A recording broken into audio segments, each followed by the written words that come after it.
In compliance with Chapter 231, Public Law 1975, entitled Open Public Meetings Act, adequate notice of this meeting is provided as specified in the Act. Proper notice of this public meeting was provided in the notice of January 8, 2018. Said notice was posted at the entrance of the Board of Education offices, mailed to the Nutley Township Clerk, advertised in the Nutley Sun and Star Ledger on January 18, 2018, posted on the district's website. This is an official meeting. Can we all rise for our flag salute?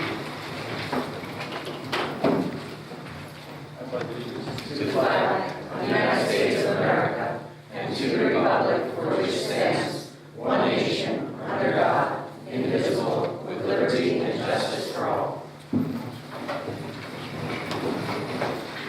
Roll call, Mrs. D'Souza. Mr. Balsamo? Here. Mrs. Dancheck Martin? Here. Mr. Ferraro? Here. Mr. Klein? Here. Mr. Kaczynski? Here. Ms. Russo? Here. Mr. Scalera? Here. Ms. Sherman? Here. Mr. Carnicello? Here. Can we have an approval of the minutes, please? I'll make the motion to approve the minutes. Second. All in favor? Aye. Any correspondence this evening? None this evening, Mr. President. Okay, we're going to turn it over to Dr. Julie Glazer to start our presentation on strategic plan. It's all yours. Well, thanks. Actually, it's not all mine, and that's the best part about it. So this is a really exciting night. I know I've been talking about it for a couple of meetings, and I am thrilled for those of you that are here because I think that you are in for a treat. Before we start our strategic plan presentation, I do want to acknowledge Dr. William McGrath. He's here with us tonight. He is, I don't want to call you a facilitator, consultant, so many things. But he worked with the district on the first strategic planning process, and now we're ready to launch into our second 5-year plan. That's pretty wonderful. And we're thrilled that you participated with us and could vision for the district for a 10-year span of time. We're excited, and I think when you hear the presentation tonight, again, those of you that are here, you can see already, and those of you at home, I hope you'll see throughout the presentation that a tremendous number of our leadership team is here tonight. We have been incredibly fortunate since we launched this process back in March to have had the active engagement of all of the team, the Board of Education, the students at the high school, and through our community meetings and through all of the focus area groups that we had in the spring to be able to get a tremendous amount of community support. We did 6 different focus areas. We gathered all of that input, and I see some of you here tonight that participated in that, so I do hope that you'll hear some of your input and feedback. And at the end of the presentation, we're going to talk about next steps because there is still more to come and more for you to be involved with this process. So I do want to get us started with the presentation. Ian, I don't know if you want to kick it off, and then I'll just start introducing teams.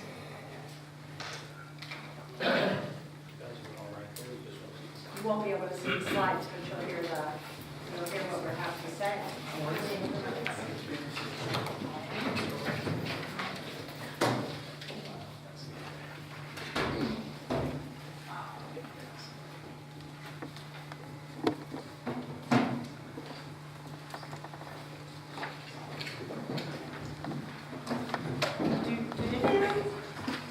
You could probably actually forward. I don't have a, there you go.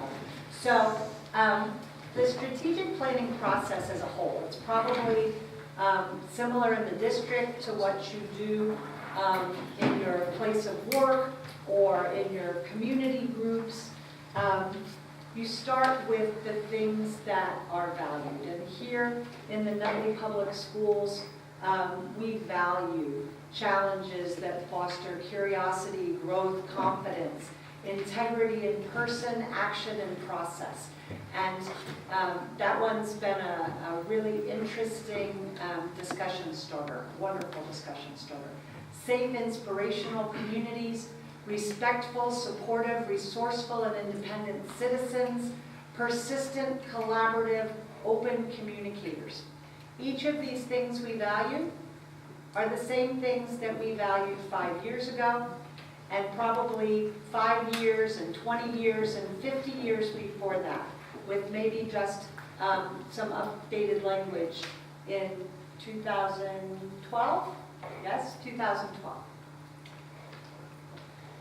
The mission statement is the mission statement of the Nutley Public Schools. And again, we use that language: challenge, inspire, empower, look for creative, confident, passionate, self-directed citizens. And I think that the word purpose has a lot of meaning, right? It's very easy. I think I'll use the analogy of driving on the parkway. When I'm looking to my right at the buildings on the right, I notice that I kind of lean a little bit, car veers a little bit to the right. And when I look at the flowers on the left, kind of go a little bit to the left. But when I remember what I'm supposed to be doing, which is my purpose, to stay in my lane and actually make it here to Nutley, that purposeful drive makes a difference. And I think in our mission statement, each of us and everybody that you'll hear from tonight, and you're going to hear a lot of voices, is very committed to that mission. And the vision. Vision's a little tougher to explain, but I'll tell you, we've spent a lot of time in our conversations talking about having a shared vision, having a collective responsibility for all of the students and for all of Nutley. And when you look at the vision statement, sustainable, that's a word that comes back to us in all of our goals over and over again.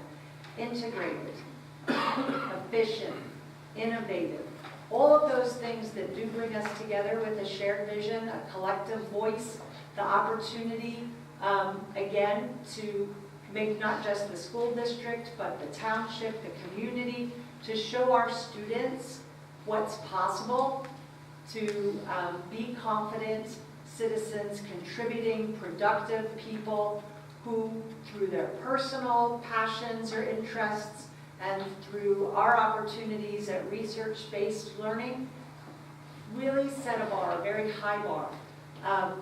And one thing that I will say coming into this process in the second strategic plan, the amount of growth and progress that the Nutley Public Schools has seen in the last 6 years, and obviously I have not been here for all that, so I can't take that credit, is tremendous.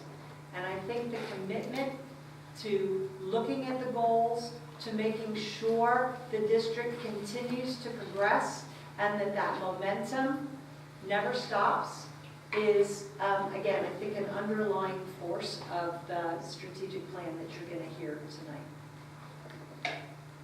Karen? I'm Karen Greco, for those of you who don't know me, the Director of Communications here for the public schools. So I just want to jump in on this slide. You'll see 4 strategic action teams listed above: configuration and infrastructure, curriculum and programs, health and wellness, and safety and security. If you remember way back almost 6 months ago in March, we put out a community survey to staff, to parents, and to the community as a whole to find out kind of what topic rose to the top. Which elements of the last strategic plan should we keep as a focus, which new areas should we add in. For those of you who might remember, there was a 5th area, communications and engagement, that was initially on this list. And we had 5 focus area meetings, 1 for each of those topics. What was interesting is that we heard over and over at each of the meetings, in configuration, at curriculum, at health and wellness, at safety and security, communications. In each of those meetings, people talked about how will you let the community know the progress of these groups, how will we know what kind of programming we're talking about, what kind of health and wellness programs is the district thinking about, how are we evaluating what we're already doing, how will we get better. So our administrative team, after much discussion, decided that each of these 4 groups would have a communication liaison, a person who would join these groups to do just that, to help communicate the success, the progress of each of these groups. So you'll notice as we get a little further in the presentation, communication as a whole has dropped off and it's been integrated into each of the groups. We heard over and over that there's a difference in the community of the actual reality of what might be happening in the schools.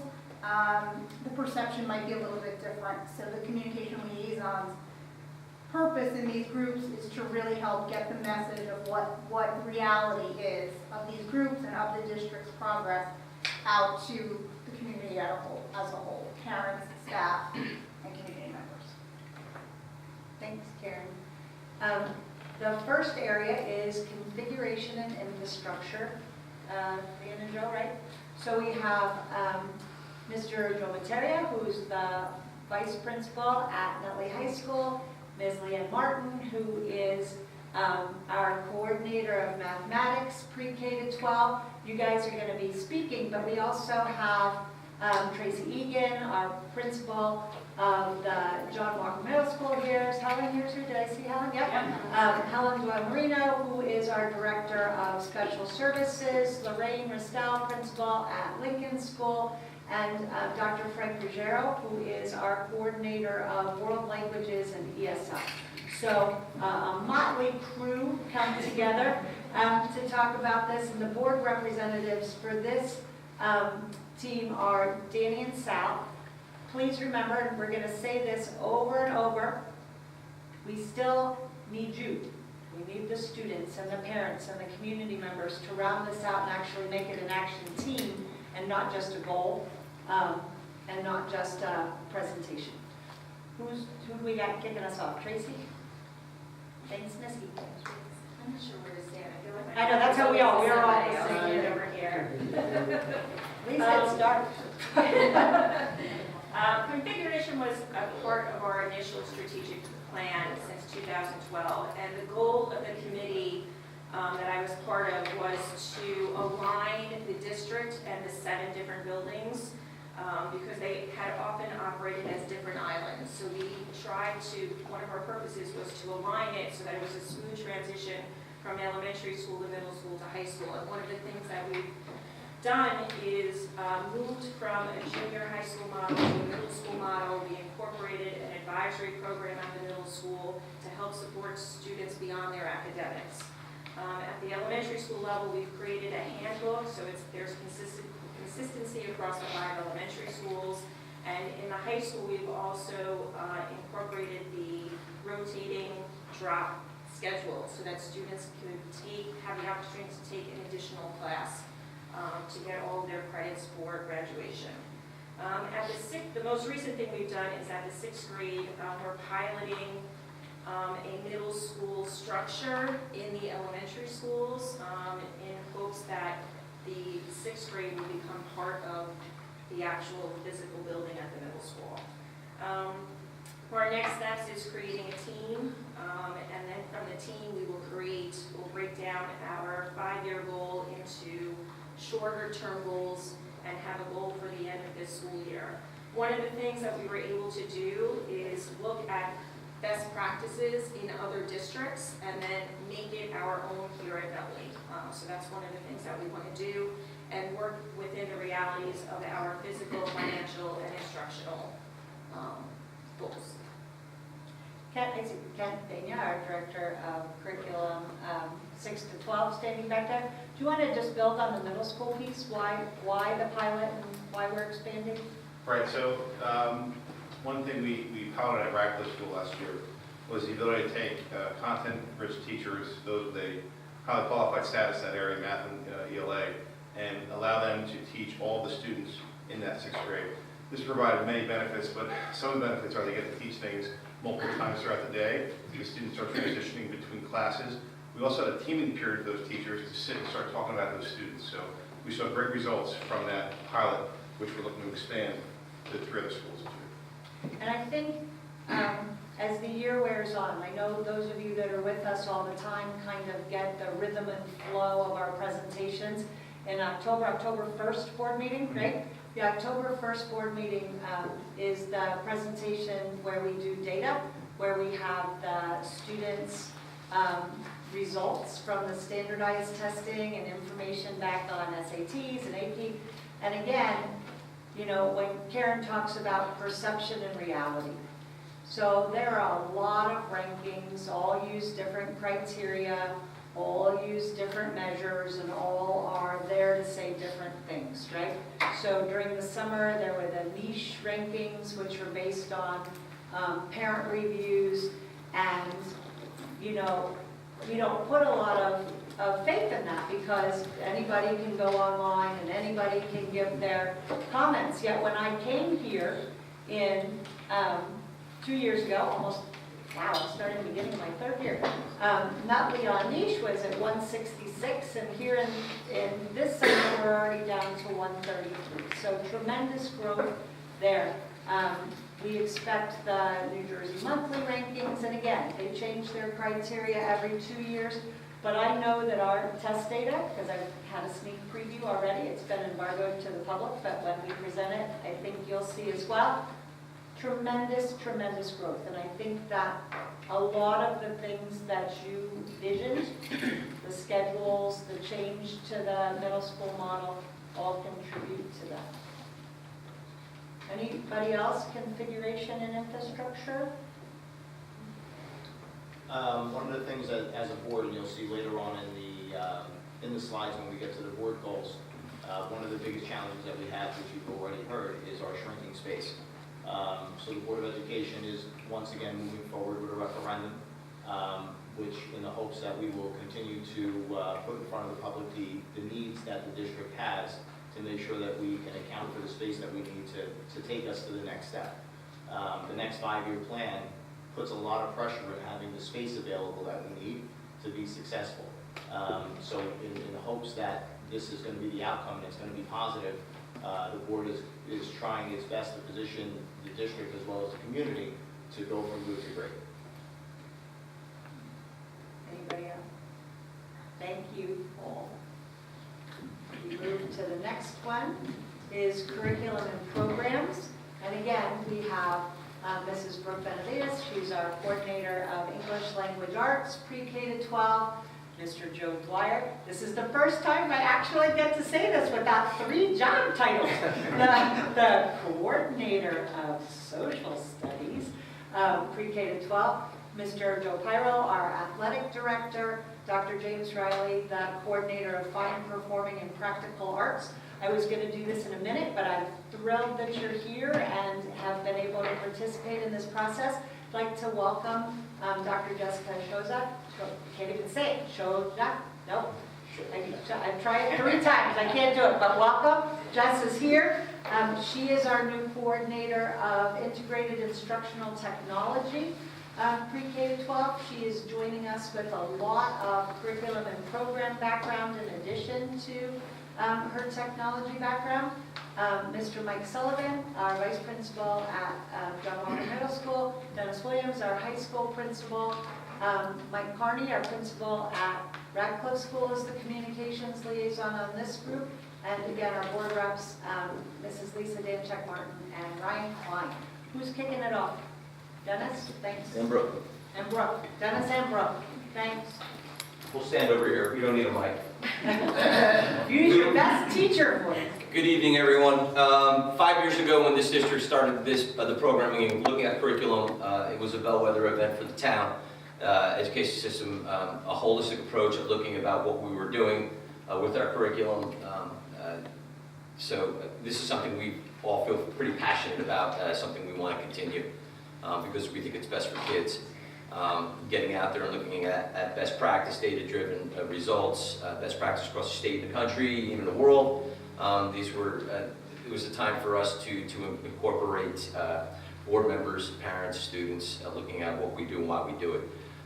One of the most important things we realized is that we needed to have a cycle, a curriculum cycle, which is it's a living document. You just don't have a curriculum, put it on the shelf. You keep coming back to it for the right reason. It started at different places at different times. Math got a jump off with Leanne, and she did a great job of kind of instituting a district approach. And to talk a little bit more about that process, Ms. Benavides took over soon after for language arts literacy to talk a little bit about that process.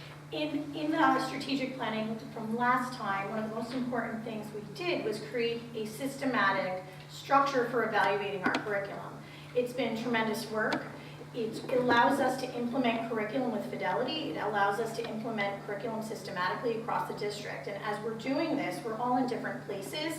And the reason that this goal was established moving forward is that if we're looking at the key components, the process of curriculum development, implementation of best practices, the creation and delivery of assessments, and the analysis of students' performance to ensure that the learning is relevant and meaningful, we're in different places with that. So we're understanding moving forward that this is something we still need to continue to work on.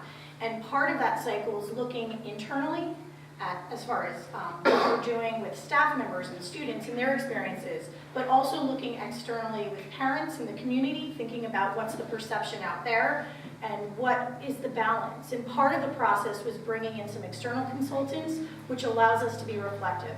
The reason this committee is still important is education is constantly changing. And if we're thinking about growth and learning, which is what we do, we need to be reflective. We need to stay up to date and ensure that we're doing the best for our students. So this is a really important committee. It's the heart of what we do. It's why we're here as educators. And building off of that, Mr. Williams will speak to a little bit about the programming piece, which has now been added on to that title. Right. Some of the year one action steps we'd like to do is to continue to define the best practices for differentiated instruction. That's a holistic approach at the whole child. At the high school level, that would be, what we're doing to support students from across a broad spectrum of understanding. And then also obviously looking at continuing to look at what are the best practices in instruction. From a programmatic piece, I know there's an addition to it, the language-wise, was to look at those programs that extend out learning. And I think there's a mention here, we want to talk a little bit more about, someone wants to jump in on the extended day piece. Yeah, and Janine Loconsolo, who's Sure. our Director of Curriculum Pre-K to 5.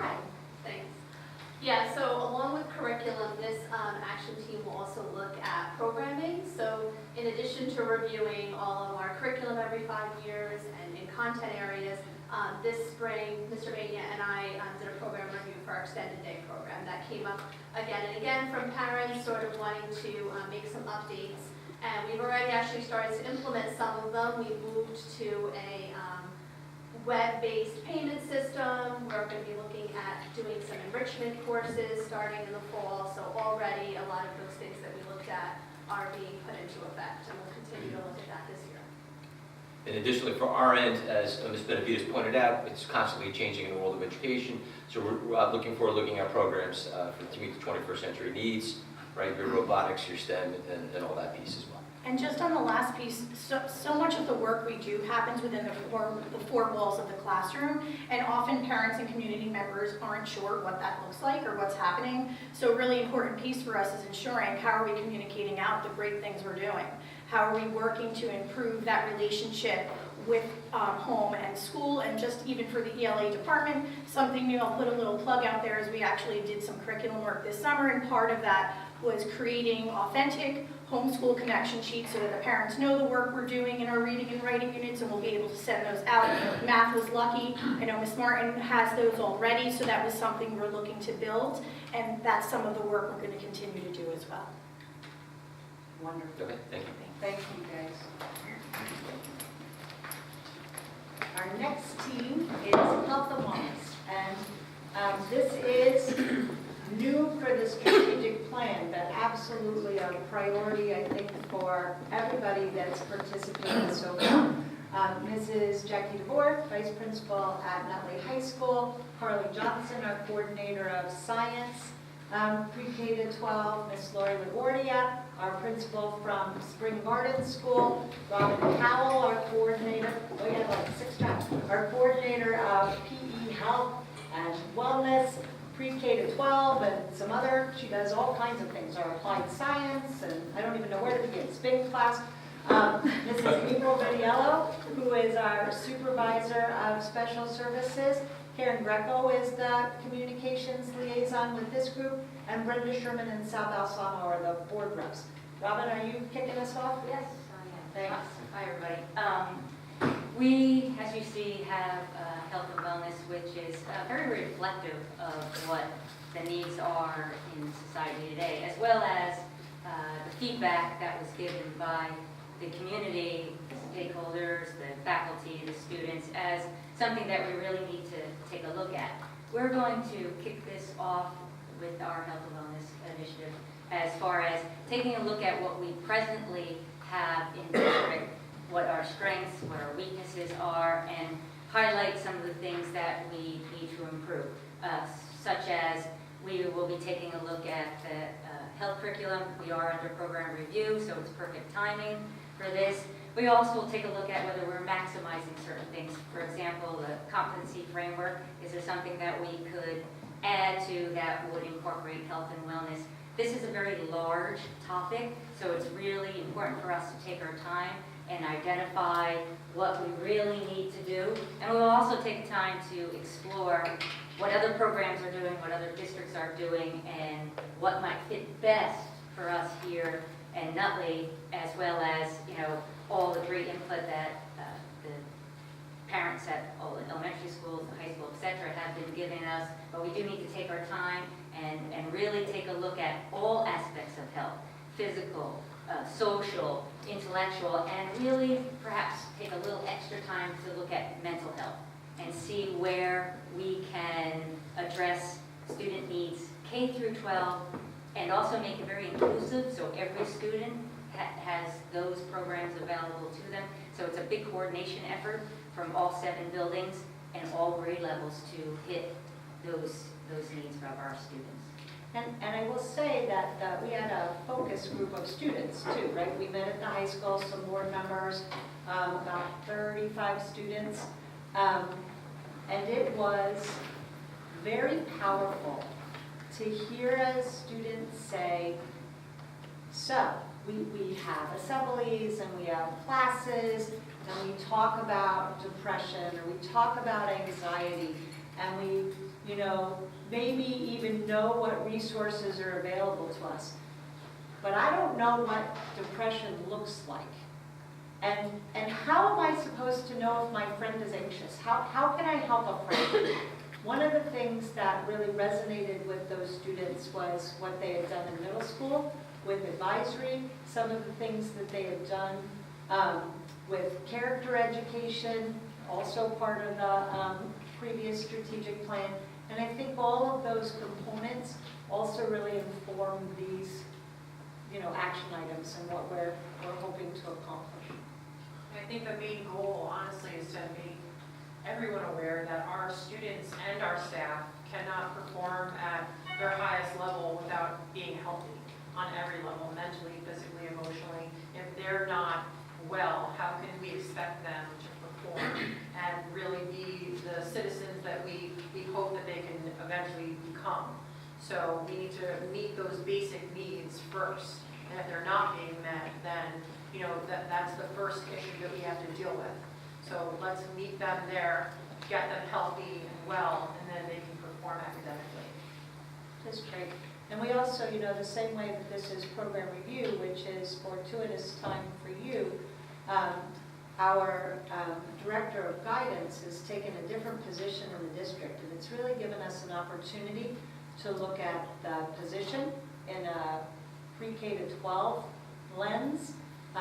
It's given us the opportunity also to look at some other districts and some other ways that we could really flesh out what we're doing with counseling and how counseling really interacts with the mental health and wellness aspects. We will be replacing the position. It will be a director or coordinator of school counseling. And I do just want to read you a little bit of the language from the job description. I think that it's very different than maybe what we've had before. And given everything that's happening in the world and locally, it is, again, an opportunity for us, I think, to capture and continue all of the tremendous progress we've made. So a demonstrated love and passion for working with children, participating as a team member with faculty, parents, and students to foster a caring, supportive, safe environment in which students can experience successful academic, social, and emotional development, providing leadership and supervision, and developing and implementing service and delivery methods. This position supports the mental health and well-being of the student body through the provision of quality consultation, outreach, and education. Provides a comprehensive developmental program that meets the personal, social, emotional, academic, college, and career development needs. This is the most important part to me, of 4,100 individual students. Not sure we've ever looked at it quite in that way. It continues on talking about how to support the faculty, and one of the things we are talking about with great seriousness is a crisis management team to be the voice of students and faculty, to facilitate issues around mental health and crisis response, and to really involve themselves in the mental health situations. We unfortunately, I think every district and country has had an escalation of that, and we want to acknowledge that for whoever is going to lead that department. Thank you.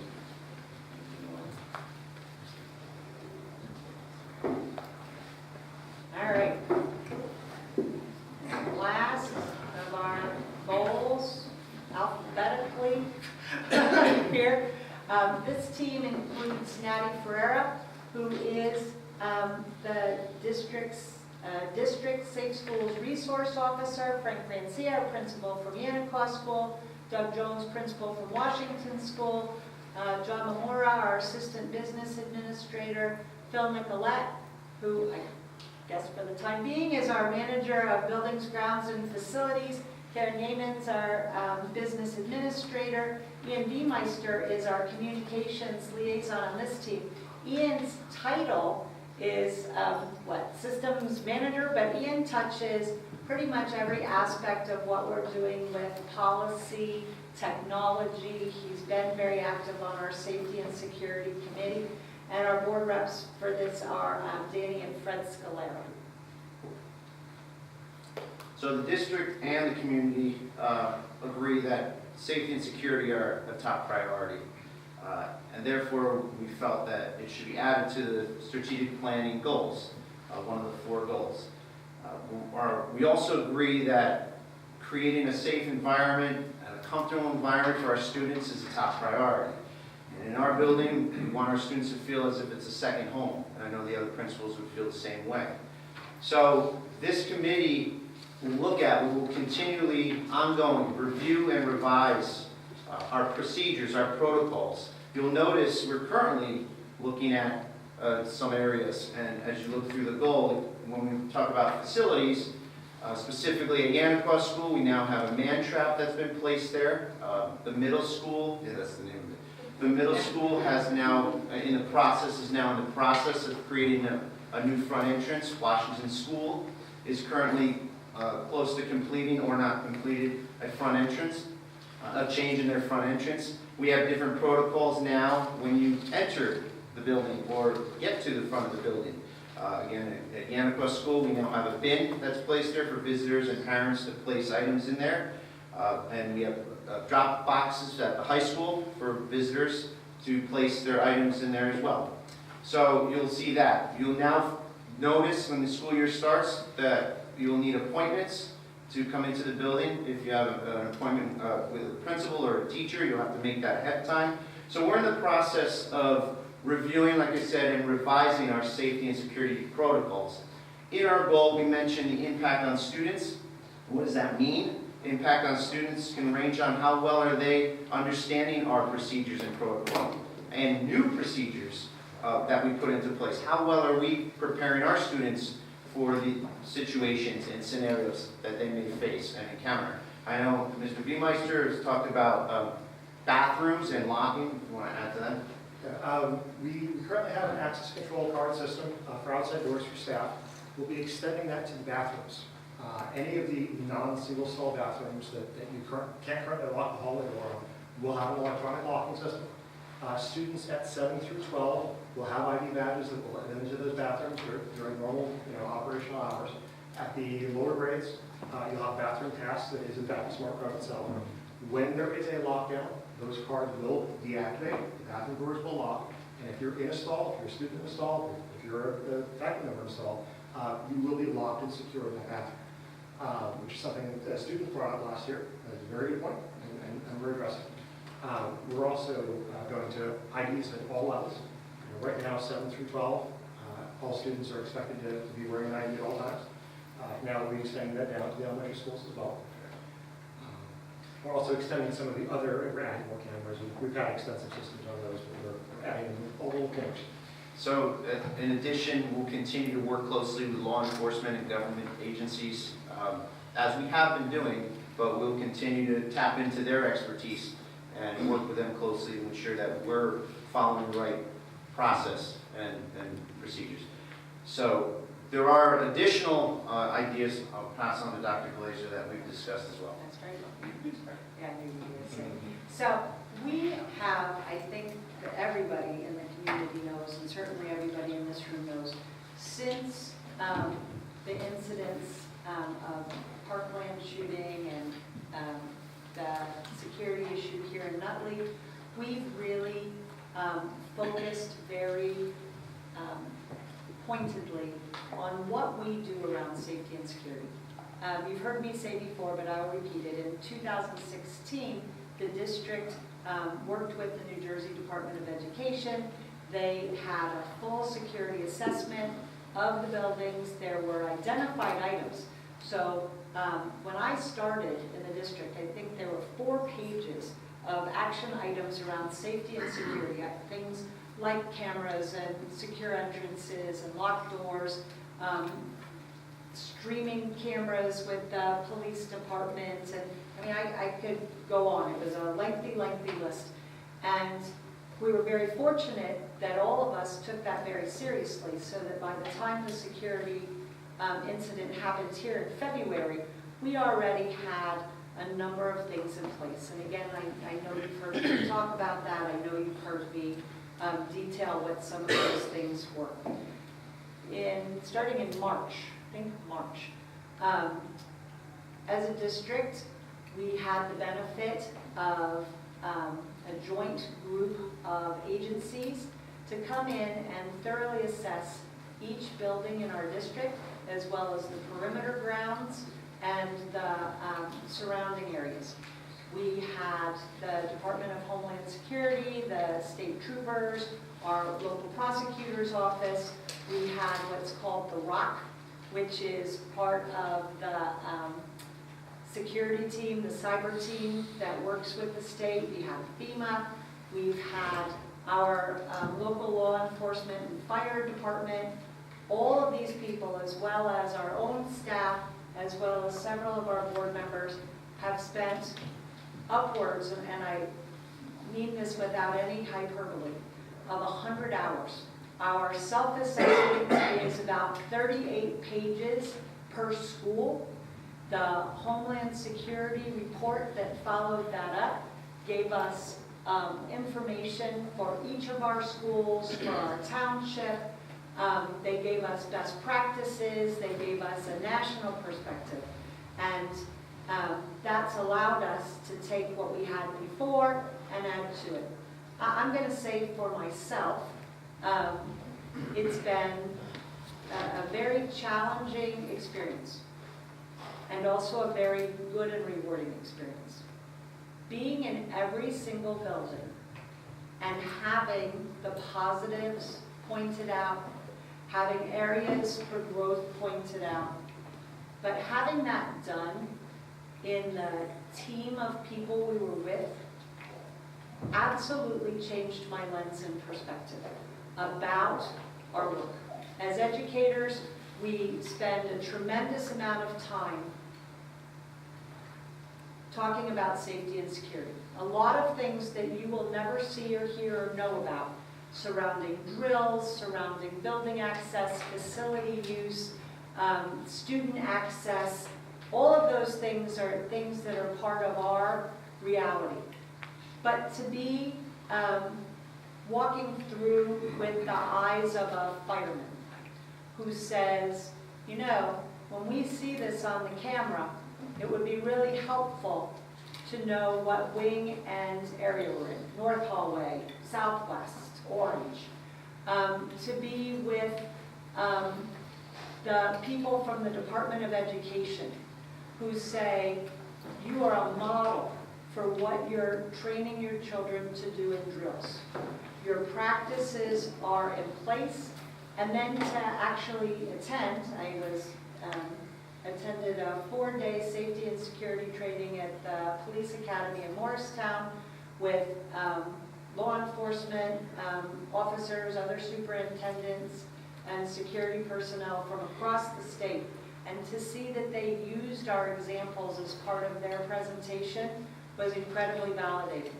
But along with that, you should know that we have a tremendously long list, right? We have a lot that's been done, a number of things that are in progress.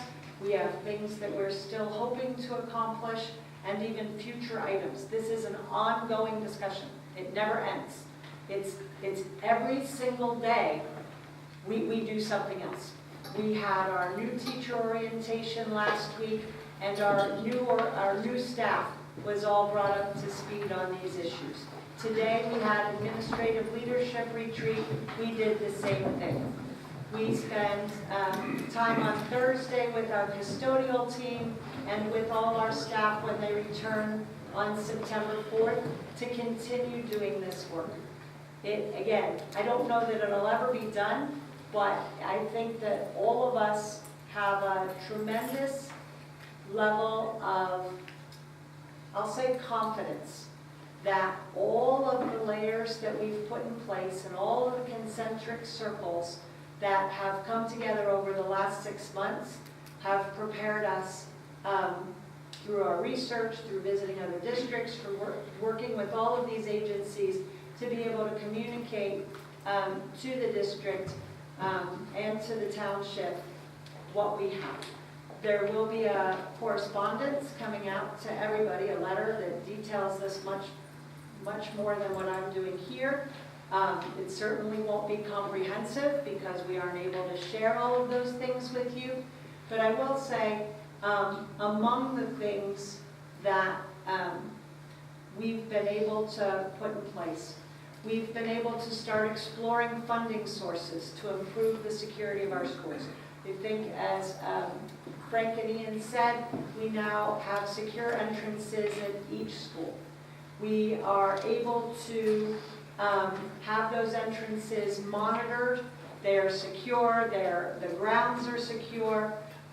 There is the opportunity, along with all of that, to look at our facilities access, review our drill and protocols on an ongoing basis, and really to enhance our student education and awareness. Our safety procedures, the things that we do have become part of curriculum, they're part of our signage, they've become part of the system of operations here in the district. And one of the recommendations that I think you heard back in March when we listed our anticipated positions for the coming school year was some version of security personnel.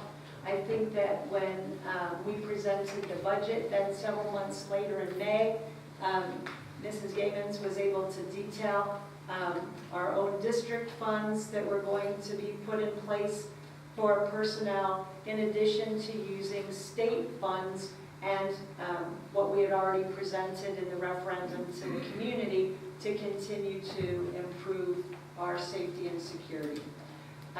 If you follow us at all, you know that a position for a Safe Schools Resource Officer was posted. Our positions all do need to be posted, despite what you see online here in the community. Please know that that posting is just there.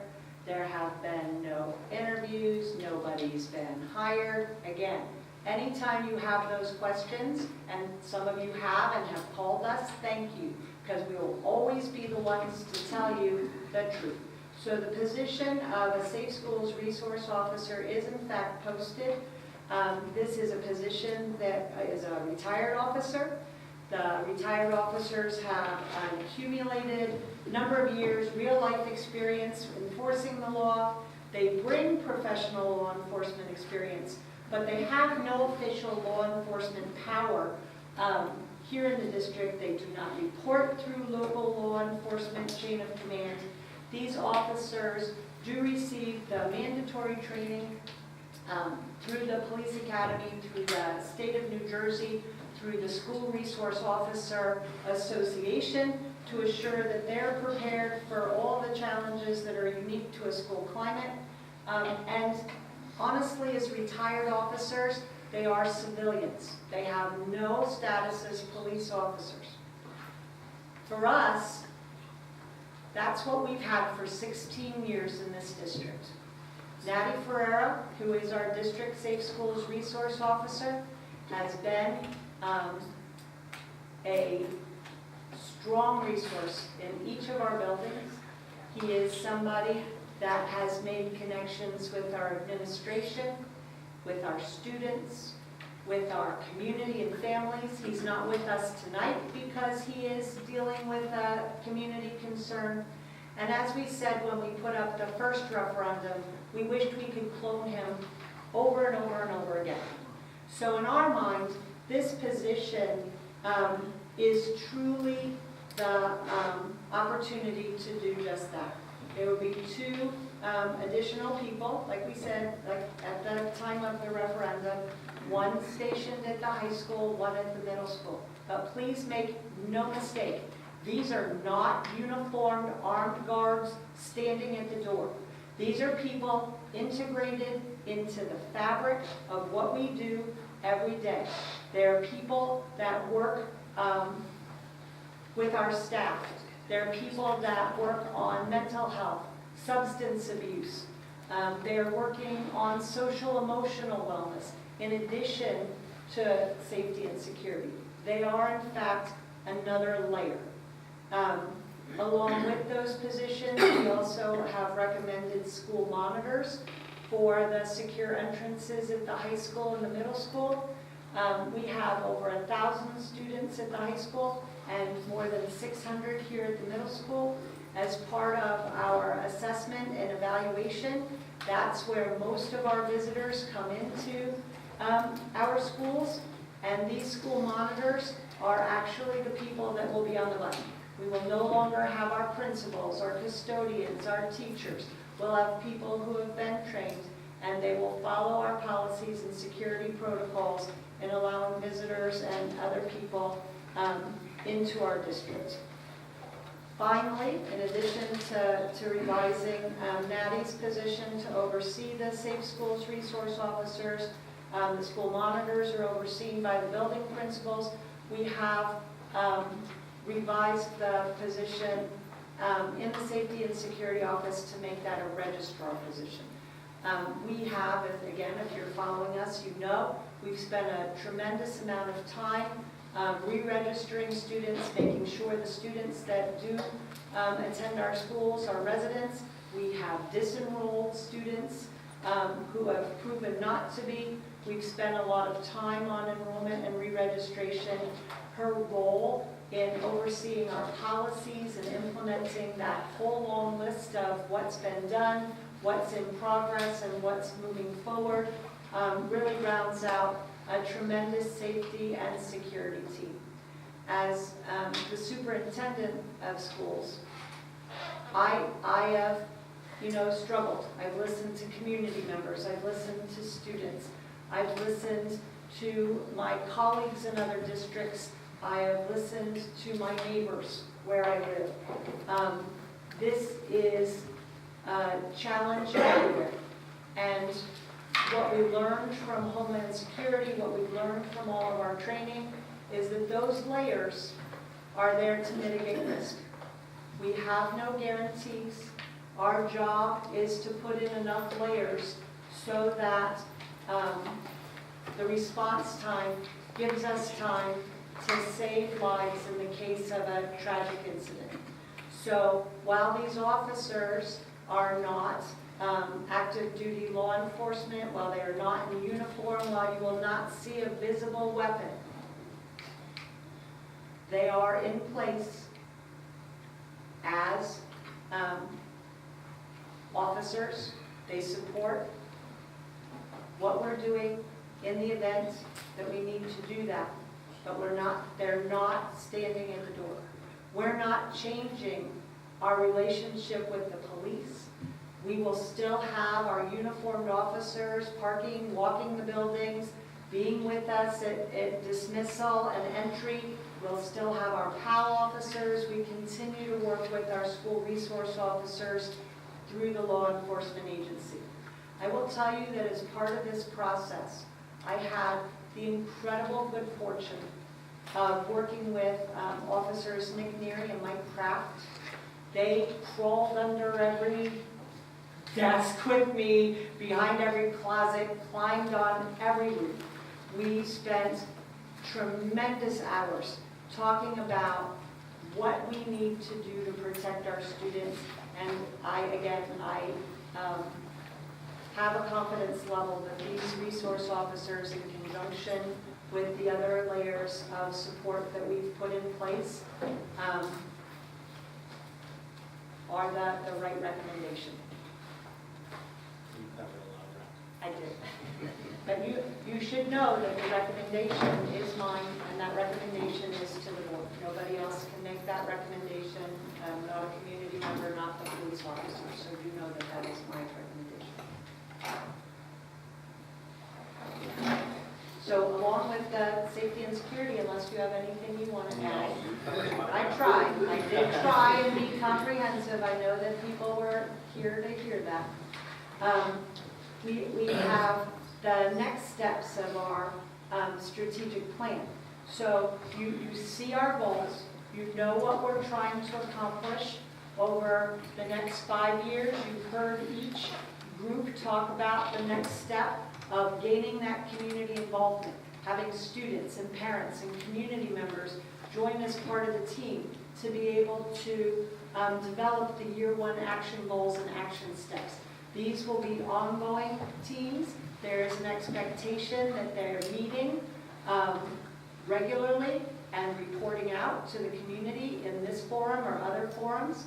And we will also be, after that piece is in place, the first year goals and action steps, we will be publishing a strategic plan document similar to the first 5-year strategic plan goals document that currently is on the district website. You want me to move to the next thing, or do you want to just keep going? All right. Well, that's fine, because I was going to say, well, we have Dr. LeBur with us. So the strategic plan is kind of the overarching umbrella that guides what we do, right? We've talked about that shared vision, the collective responsibility. You've heard the mission, but I'm not sure that you know that our Board of Education spends a tremendous amount of time. They also retreat, they also meet, and as a board, working with the administrative team, develop district goals and Board of Education goals. These goals, the district and board goals, are on the agenda tonight for adoption for the 2018-2019 school year. Danny, I think you want to go through these, the district and board goals? Because I think that tying the strategic overarching goals to the district and board goals will maybe help people find the natural connections. These are not just piled one on top of each other or separate initiatives. They're all interlocking. All right, so on the district goal side, by June of 2019, our administrative team, along with staff, will be working towards driven instruction to monitor curriculum and programs, district scheduling, with the outcome of student performance. We've been doing this since the start of the last strategic plan with curriculum changes, and now the drivers are, we have everything in place. How do we continue to push forward with growth? And our administrative team, along with staff, will be working action plans to getting us to that goal. I was going to say, each of these district goals is incorporated into our observation and evaluation model. The idea was that everybody At whatever level they work at, whether you're an administrator, a teacher, secretary, or custodian, can take some part in working towards those goals and working towards accomplishing that shared vision. As you've seen in the 5-year strategic plan, number 2 here talks about student, staff, health and wellness, and how do we continue to work on a positive culture within the community. That's been a challenge for us, and I think some of the things that are happening now that Dr. Glazer talked about with our changes at the guidance level, redefining what that role looks like is going to help to facilitate everything throughout the district when we put the right description and person in place to accomplish that. The third one, communication. I can't speak enough to the fact that as much as we try to communicate, we still need to continue to work on it. It's an ongoing process. Transparency has been something that I think has been led by this board, and we've tried to do what we can to make sure that we're as transparent as possible. Communication, as you know, has been a trigger in all of the 4 components of the 5-year plan. And so hopefully moving forward, our communication that goes out on each of those levels is going to be more consistent, more thorough, and hopefully the community can provide us with feedback too if they feel like there's more that we need to improve. By June 2019, again, we're going to work towards the consistency to our district safety and security needs, keeping in mind the philosophy starting with we say something, see something, say something. That's something that helped us in February. One of our students saw something, they said something, and what we've had in place was able to address that issue immediately. We need to continue to work on that, and we need to make sure that that philosophy not only sticks with students, but it trickles down to everyone else in the community as well. Now, our board goals, this is something that we are going to continue to put an action plan together to accomplish as well. By 2019, the BOE will continue to address the overcrowding, aging facilities, safety and security. We're doing a lot of comprehensive work on the safety and security side, as Dr. Glazer discussed, the introduction of new personnel, along with a multitude of different things, of layers that we're providing in the buildings, specialized door locks, kiosks at the secure entrances. These are all things that we're working towards. We've also heard that there are an opportunity that the state is going to be providing funding for certain safety and security measures. So that's going to be something that hopefully in the next month or so we'll be able to capitalize on as well, and have the state step in and help to cover some of those costs. I did mention earlier that the November we'll have a referendum question. We'll actually have 2 questions. Because if we're going to talk about safety and we're going to talk about security, we have to talk about how we put everyone back in the secure buildings and work towards a better outcome, and as well as making sure that we can put our students in the 6th grade in an environment that they can excel. Last, number 3, which is the BOE and the community. Sometimes I feel there's a disconnect here, and I think as a board, we need to continue to provide the transparency of what our responsibilities are as board members.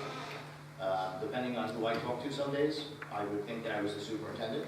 Some days I think I'm a teacher. Some days I think that I was never connected to the board. So we have to really align with what our purpose is and what our role is, so that everyone in the community understands what we're supposed to be doing. By 2019 June, the BOE will ensure proper policies, processes, and financial resources to achieve the district goals. Ms. Sherman headed our policy committee, which we did start at the beginning of last year. And we're working diligently to have that policy book ready with everything complete from top to bottom. It's been a long process, but it's been one that has provided a lot of enrichment for all of us, because we all now have a much, much better understanding of the policies, the changes that we've made, and how it betters our district moving forward. As far as financial resources to achieve our district goals, we continue year in and year out to continue to have our negotiation processes with all of the different bargaining groups. we struggled to hold on to that 2% cap.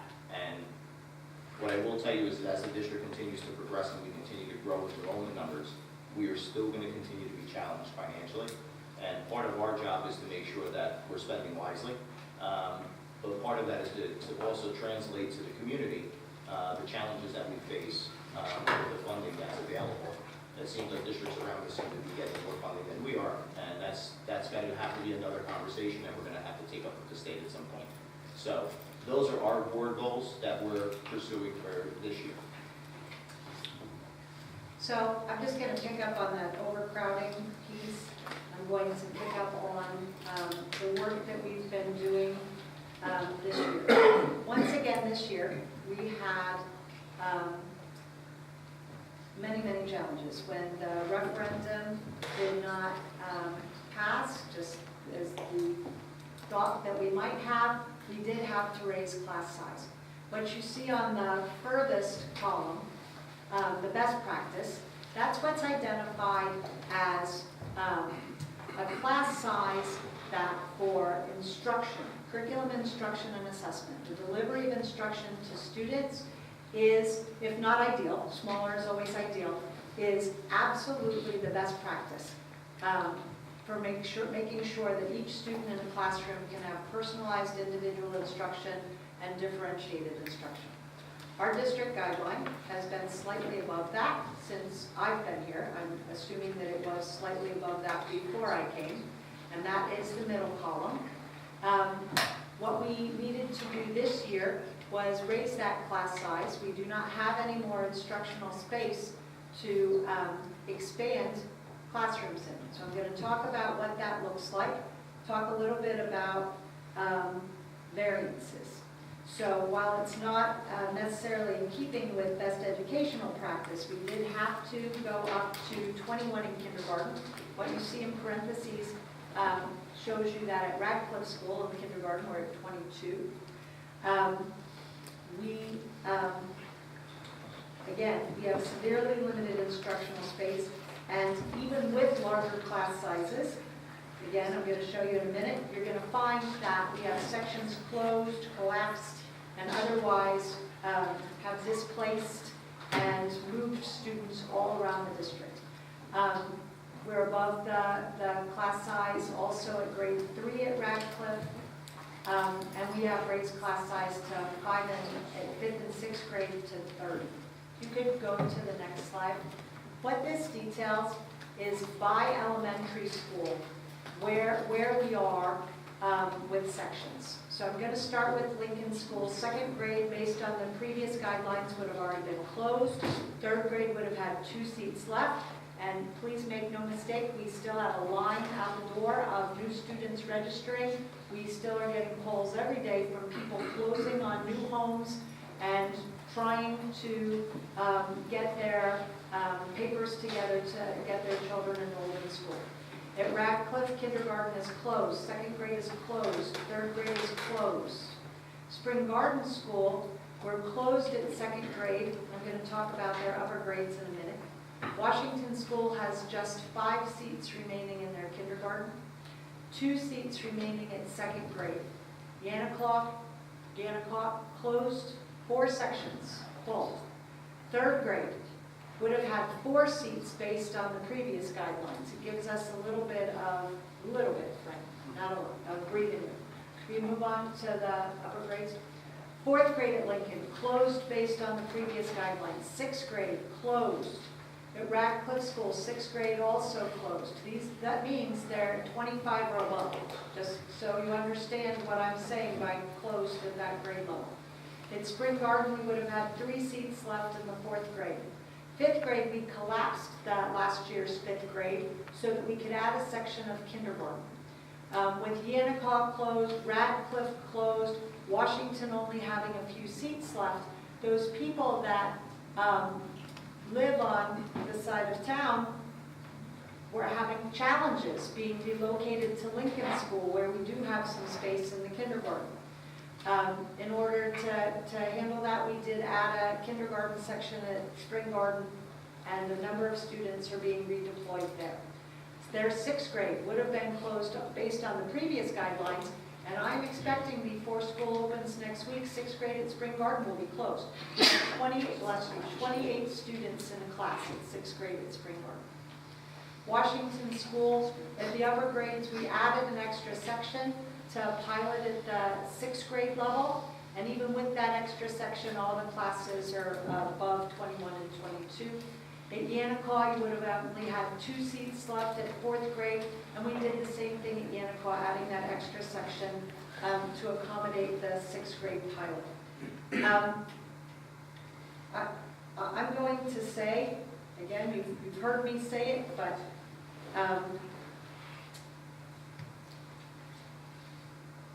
we're at a critical point. We do, like I said, still have appointments scheduled for registration. Overcrowding is affecting, obviously, each elementary school in the district. I know when we were telling our story last fall, people were saying, oh, it's not here, it's not there, it's only here. Look at these numbers. It's not only here. Our next steps, just so you know, because I feel like I always try and tell you what's coming next, we have no more space. We turned the office space at Washington into a classroom. We've taken the faculty lounges at Spring Garden and elsewhere and turned them into classrooms. Our special ed program, and again, kudos to Helen and April, I don't know how you do it, have managed to balance. We currently have all of our special ed children placed in appropriate classrooms. However, we have almost no wiggle room, right? So as students move into the district, that might require us to ask for waivers for larger class sizes. Our preschools are bursting. Helen, do you want to say anything about that preschool? 5 years ago, we started with 2 programs, we're up to 7, and we're almost at capacity with our preschool right now to start the school year. And what happens by, do more students continue to come? We'll have to put more waivers in. So we also would require waivers at preschool. And what do we think? Maybe January? Based on enrollment? Before January. Before January. And so obviously, that drives general education. And Helen, you know that it's not a blame when I say this. We need all of those spaces for students. We don't have the instructional space to do both. And I'm going to say that beyond the rising class sizes, what impacts this, we have people moving to Nutley. They are not being able to attend their home school. The number of times in the last month, today, that I am put in a position to say to people, yes, I understand you moved across the street from Radical School and that you have 2 children, one in kindergarten and one in 2nd grade. I'm not able to help you. I'm hoping that we are able to make 3 sections of 3rd grade at Radcliffe and to be able to announce to the community which variances we were able to do. I think we do try and prioritize those related to special education and siblings. Those we were not able to do. Those people, unfortunately, will be getting calls denying their request and confirming with those families who we do not have space for in their home school, which school they will be attending. Again, this is a long process because we spent all of Friday calling those families that were displaced last year, where we had room to send them back, to see if they would go back, to make room in home schools. This is a domino effect, and it is not getting better. And I'm going to say to all of you, I implore you, please learn about this issue from the district website, from the articles, from your PTO, from the local community groups that you belong to, that interact with us, who maybe have their meetings in the schools, and see this firsthand. A long-term resolution has been proposed by the Board of Education. We're putting it out for a 2nd time. It's going to be on the ballot in November, so please take the opportunity to really learn what it is that we are talking about when we talk about overcrowding. It's not enrollment, it's space, it's programs, and it is affecting all of our children and not just our children. How would you like to be the 6th grade teacher with 28 students in your classroom? Or the kindergarten teacher with 22? Or the 3rd grade teacher with 25? And maintain the level of excellence that we're asking. It is a challenge. Questions? Are we done with science? We are done with the presentation. So let's go to the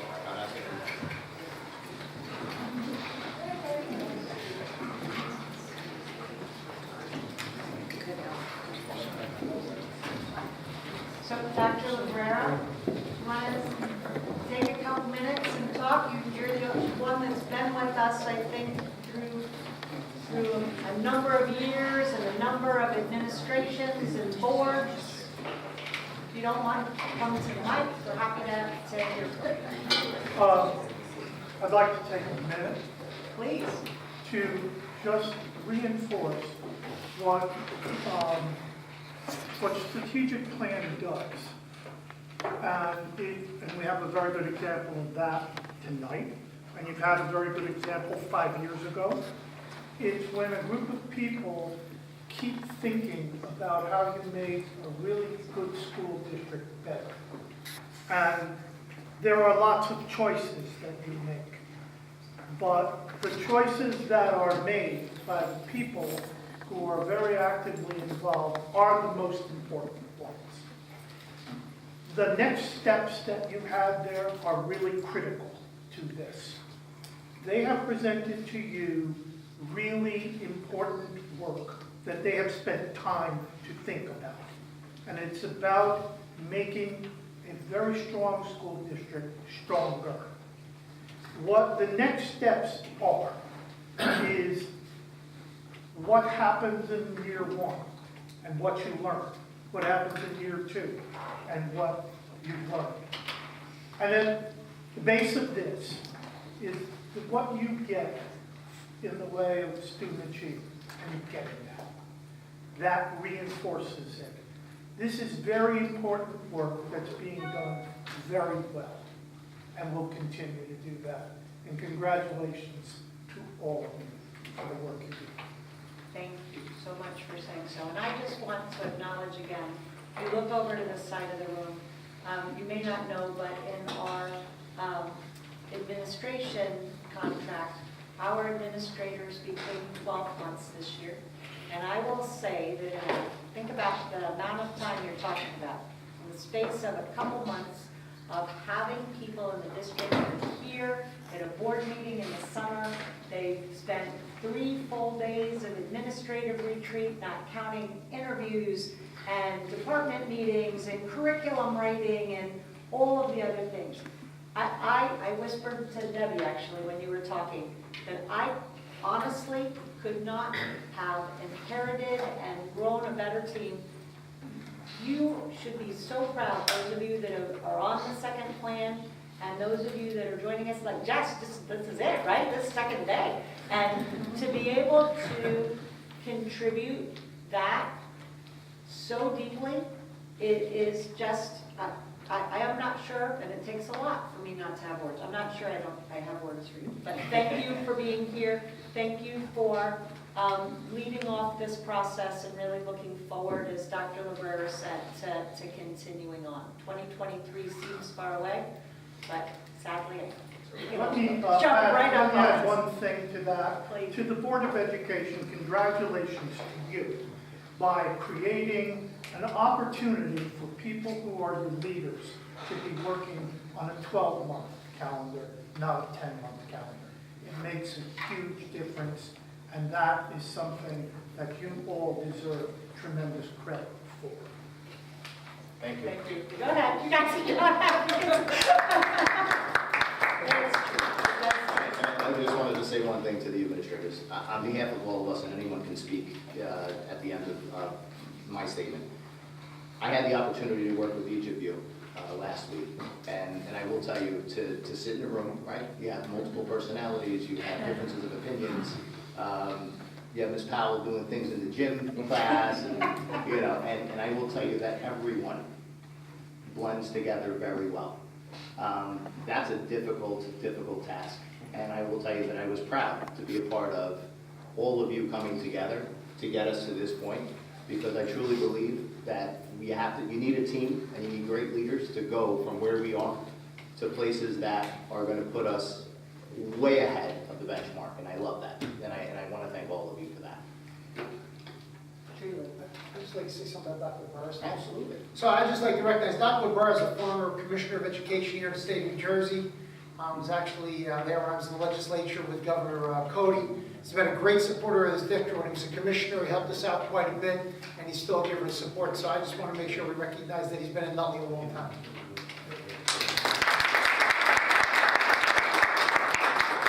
Thank you. I really love this town. I really do. And I have grown to love it more every year that I'm here. Thank you. Thank you, Doctor. We're glad to keep having you come back. So you know, you might not know this, Beth, but I moved to New Jersey in 2002 and was one of 16 nationally board certified teachers in the state of New Jersey. It had not caught on here yet. I was coming from Illinois, and Dr. Librera and his team had already embraced that. I was a first-year teacher in Monmouth County, and I got a call and a letter to come to Trenton to meet Dr. Librera, and I didn't know what was going to happen. And they had a beautiful ceremony. If you've been in my office, I still have this all these years later. I got a lovely crystal apple to remind me to reflect on where I've been and where I was going, and to never, ever forget for 1 minute that I was always a teacher first. And I still have that, and it's very important to me as well. Thank you. All right, ready to... I think we're going to the next spot here, so we're gonna, you want a break? I'll have Karen go first. Can you do that? I wasn't sure. What do we do? I was going to say something. I don't know if anybody... Well, we're gonna, anybody want on the board side, want to say anything else? So I'd also like to say to the team that's here tonight, right? So I know you worked all week last week, saw the pictures Danny was putting up, but I was going to make sure we recognize the state that, you know, a lot of you attend every board meeting. There's quite a few of you. In person tonight, and see how often, see how often you come. I just had to throw that in there. I was just joking. But everybody else knows. So, but looking forward to working on the strategic plan seriously, and I know we worked a lot of something last 5 years ago also. I would like to just do a commercial for all the committees, that don't forget the policy committee is here and happy to help you with all of your policy regulation needs. And for health and wellness, we can definitely deal with 5512 on 8561 on nutrition, and 5350 on student nutrition. But in all honesty, when you're doing your initiative, your programming and getting your initiatives together, sometimes it gets lost that you need to eventually get this to writing so that we can solidify for the public and in our policy book. So feel free to let the committee know we can help. Thanks for your time. You can find something. No, like that. I'm good. Anyone else? Thank you for all your support throughout all the years. Our children appreciate it, there's no doubt about it. Being an administrator, I know that the last thing you want to hear is board members speak. So.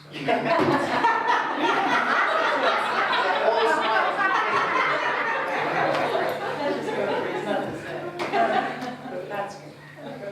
All right, so we're going to change gears a little bit. We're going to have Mrs. Yeamans do her report, and then we'll go back to Dr. Williams. Thank you, Mr. President.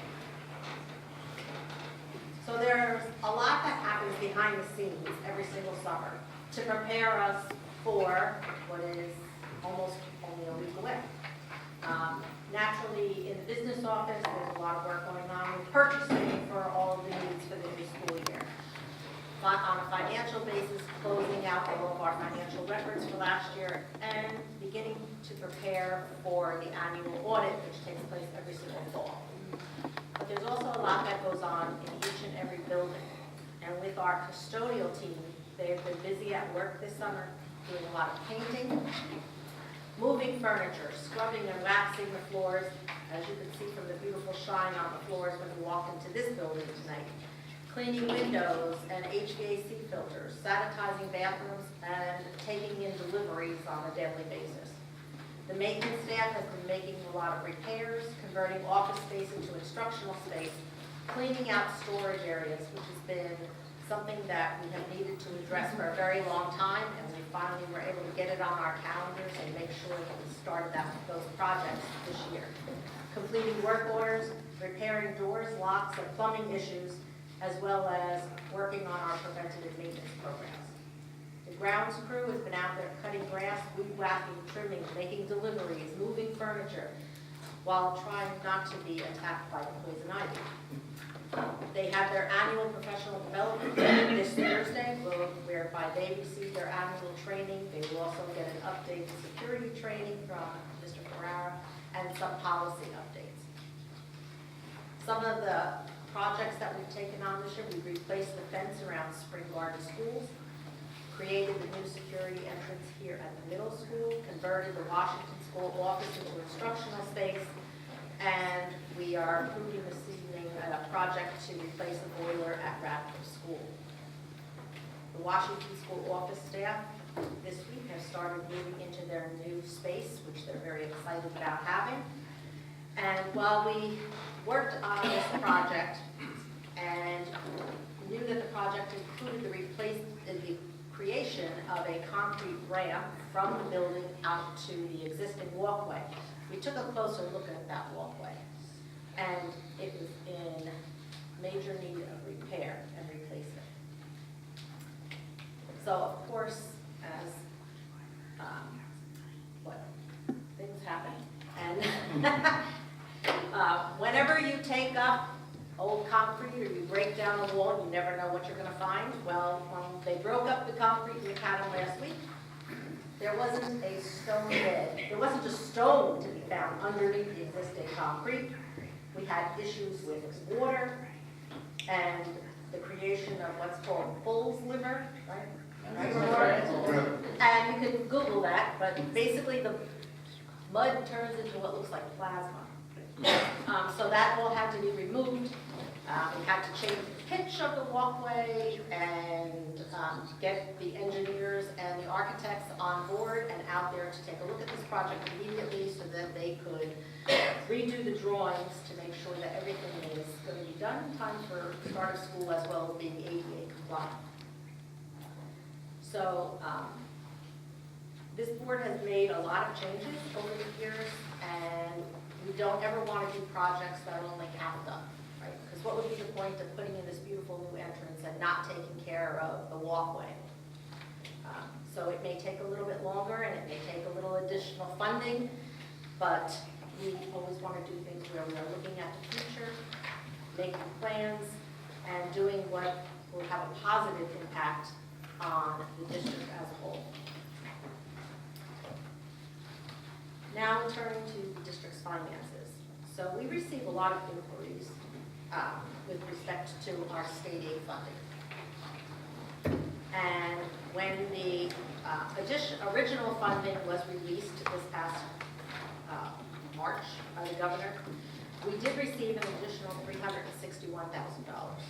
And that state aid was included in our original budget. And while it was categorized as transportation aid, it became just a part of our overall revenue. Then the state adopted their budget late in June. And when they did that, they added some additional funding for education on the basis of trying to get school districts funded to a level of where we should be funded, because the state is not able to fund the formula completely for school districts. So they reallocated some money. There were a lot of districts that lost money and had to spend their summers reworking their budgets and trying to figure out where they were going to make cuts. While we did not receive any additional funding, we didn't lose any, and that was just as important to us as a district. As you saw this evening from the board's goals, there are two goals that are specifically tied to our budget and our financing. And today in our administrative retreat, we kicked off the budget preparation for the 2019-2020 school year. Yes, I did say 19-20, even though we haven't started the 18-19 school year quite yet. But we need to start planning early. The budget impacts everything that we do. And in order to make sure that we are completely aligned to the goals and priorities, a lot of which heard about this evening, and that we have thoroughly thought out each and every dollar that we spend, we need to start this early planning process.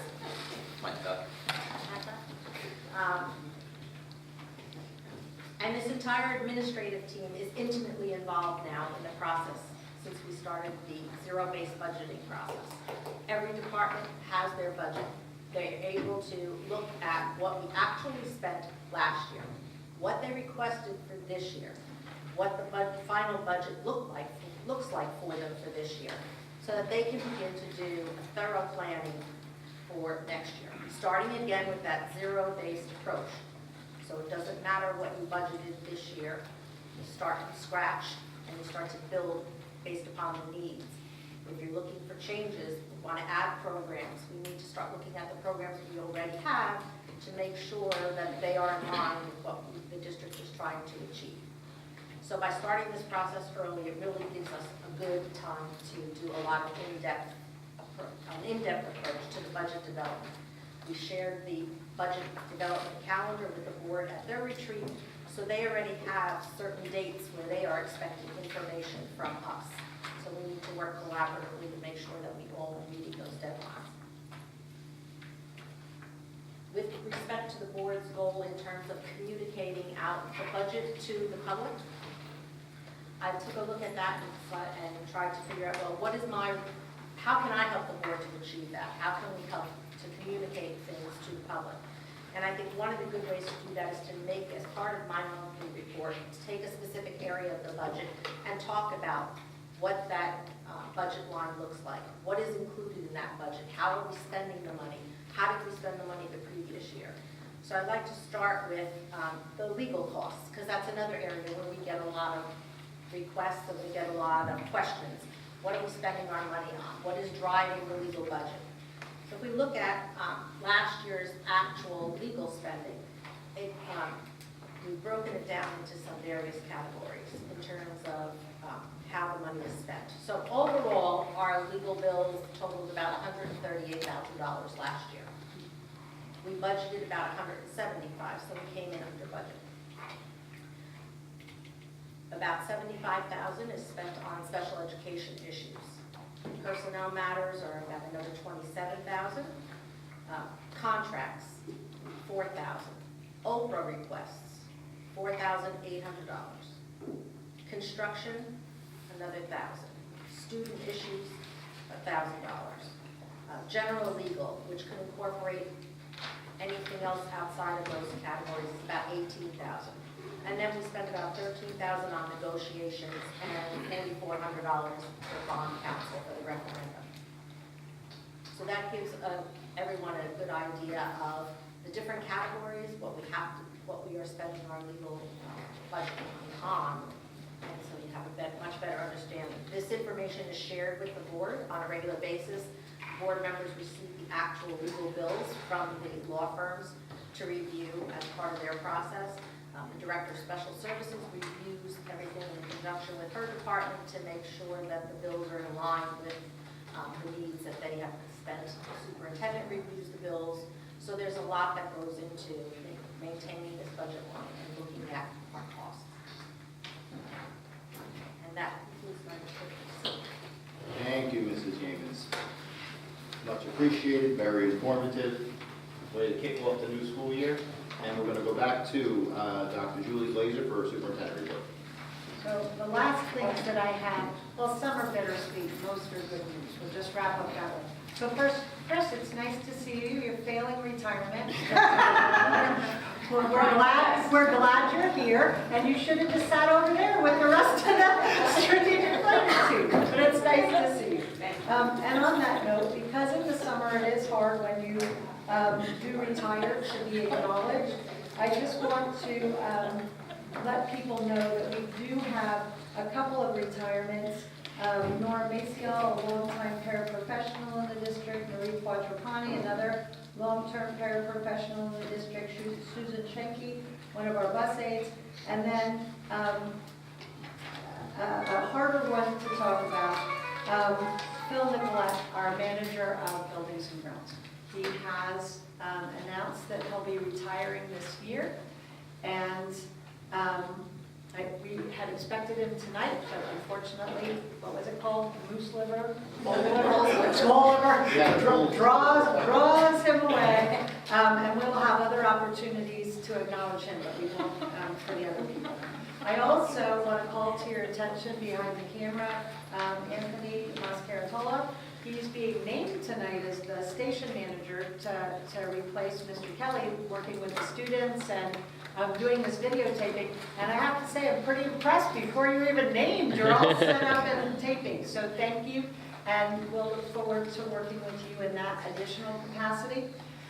You heard Danny talk about the administrative retreat. We had 3 days this summer. We just spent 4 days with our new teachers and an additional day with our second-year teachers.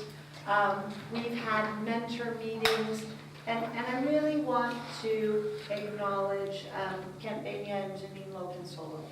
They're the directors, as you know, of curriculum. They cover that span pre-K to 12, and their involvement, I will say their hands-on engagement with each of those aspects of the work, I think if you're part of our team, you would agree, makes such a difference every day.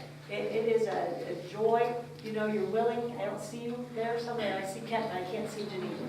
You know, you're willing to get us to draw houses and find our color, and you think that Powell time, and you think that those things might not add, but if you, all of us, think about those 3 days, if you were at our new teacher orientation, maybe you were part of the administrative panel, or you were part of the group that worked with them on the observation and evaluation model, you really do know that level of involvement, plus your warmth and your genuine passion for the work, because remember, it's a long summer of coming in every day.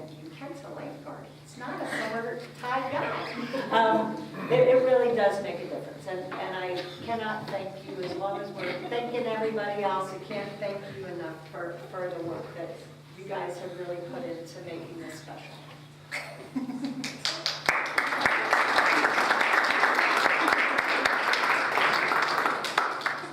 Okay, thank you, Dr. Glazer. We're going to move over to our committee reports. At this time, we're going to have Ms. Danchek Martin do academic. Thank you, Mr. President. Academic committee met on August 22nd. Ms. Loconsolo provided overview of the Early Literacy Foundations Program of Professional Learning. Mr. Bania and Ms. Loconsolo provided an extended day review of online registration and expanding enrichment opportunities. Additionally, the extended day staff handbook was reviewed. It's on the agenda for approval this evening. Mr. Bania reviewed pilot to expand the middle school teaming model to the 6th grade based on staff pilot qualified status. We are able to do this in 4 of the 5 elementary schools. Staff have the remainder of the school year to complete their state certification. It is expected that all 5 schools will be participating next year. Dr. Glazer discussed several proposals from community members. She also reviewed the 4-day safety and security training that she attended with Mr. Ferreira and plans for implementing the next steps. Ms. Loconsolo and Mr. Bania reviewed field trips, professional development, and requests. Dr. Glazer also reviewed personnel and legal updates. Our next committee meeting will be Thursday, September 15th. Thank you. Thank you, Ms. Danchek Martin. We're going to go over to administration, Mr. Kaczynski. Thank you, Mr. President.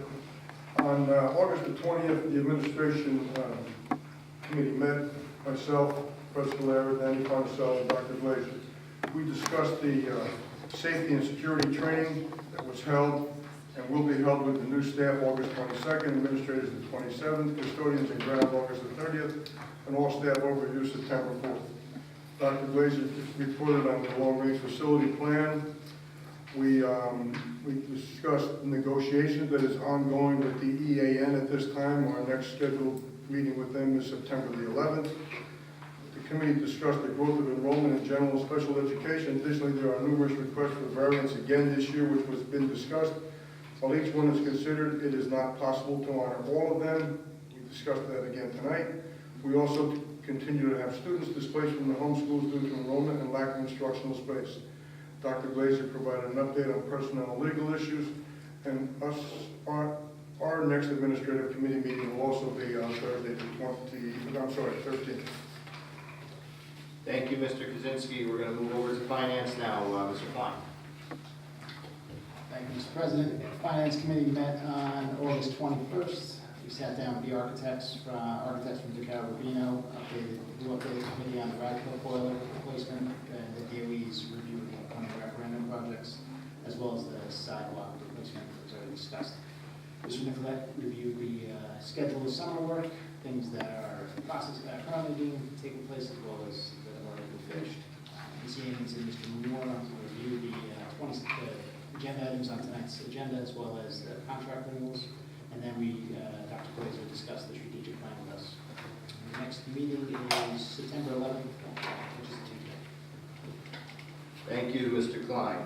So we're going to move over to policy. Ms. Sherman, you have to commit to not doing any more administrative policy commercials. I'll film the PSA. But it's so exciting. On August 22nd, the policy committee met. We reviewed, discussed, and proposed the first reading policies and regulations regarding attendance, personnel employment, transportation, and facilities, which are posted on the district website and on tonight's agenda. We finalized our second reading policies and regulations regarding property, extended day, and security, which are posted on the district website and on tonight's agenda. We reviewed and discussed additional policies and regulations regarding use of buildings and grounds that did not make tonight's agenda, but will be provided at our next meeting. We did briefly discuss the strategic plan policies, and our next meeting will be September 13th, and I thank Kent and Janine for the policy scavenger hunt homework they gave me, and hopefully I'll have completed by our next meeting. Thank you, Ms. Sherman. All right, we now come to the portion of our meeting where we allow members of the public to address the board. In this section, we allow questions or comments on only the resolutions addressed in tonight's agenda. Our board regulation 601 allows 20 minutes for these communications. Each person shall be limited to 3 minutes, and we ask you to try to stay within this requirement. Speakers may ask more than once, only after others wishing to speak on a topic have been heard. All statements will be directed to me as the chairperson, and no one may address board members individually. Please be reminded that if your statement is too lengthy, abusive, obscene, irrelevant, or redundant, your participation may be terminated. Please remember to always state your name and address each and every time you address the board, and sign in with Mrs. Kakuza before you take the mic. Will the first person wishing to be heard on the resolutions for tonight's agenda please step forward? Okay, seeing none. Ms. Danchek-Martin, would you take academics, please? Yes, Mr. President, I move academic resolutions 1 through 4 as written. Second. Discussion? Roll call, Mr. Kakuza. Mr. Balsamo? Yes. Mrs. Dancheck Martin? Yes. Mr. Ferrara? Yes, with the exception of stating to the number 2 as regards to the annual SBA convention. Mr. Klein? Yes. Mr. Kaczynski? Yes. Ms. Russo? Yes on 1, 3, and 4, abstaining on number 2. Mrs. Scalera? Yes. Ms. Sherman? Yes. Mr. Carnicella? Yes.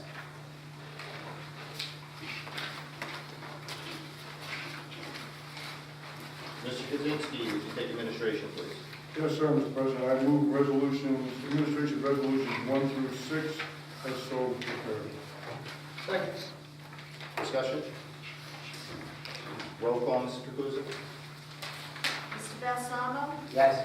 Mrs. Dancheck Martin? Yes. Mr. Ferrara? Yes. Mr. Klein? Yes.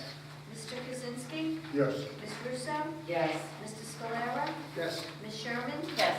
Mr. Carnicella? Yes. And Mr. Klein, would you take finance, please? Yes, Mr. President, I move finance resolutions 1 through 23 as written. Second. Discussion?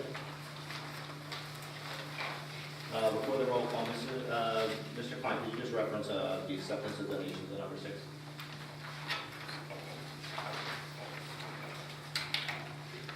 Be resolved that the Board of Education accept the following donations: $84 donation from Mr. Robert A. Martin to the Nutley High School, as well as a $2,500 donation of a drum set from John and Julie Holland to the youth department.